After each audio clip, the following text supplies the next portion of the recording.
नमस्कार, ABS news मराठीमध्ये आपलं मनापासून स्वागत करते। बोगस दिव्यांगाचा प्रवास थांबणार, धावत्या एसटीत ही खरे खोटे होणार।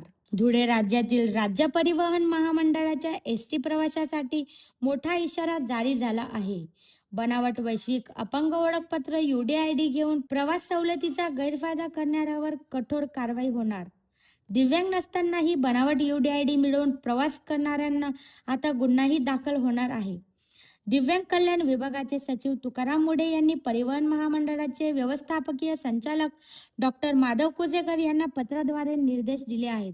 सोलापुरात बनावट दिव्यांग ओळखपत्र प्रकरण समोर आल्यानंतर मुढे यांनी सर्व जिल्ह्यात वैद्यकीय प्रमाणपत्राची तपासणी आणि पडताळणी करण्याचे आदेश एसटी महामंडळाला दिले आहेत। मुढे यांच्या सूचनेनुसार राज्य परिवहन महामंडळाच्या सर्व प्रवाशांच्या दिव्यांग प्रमाणपत्राची पडताळणी UDID मोबाईल ॲपद्वारे करण्याच्या सूचना आहेत।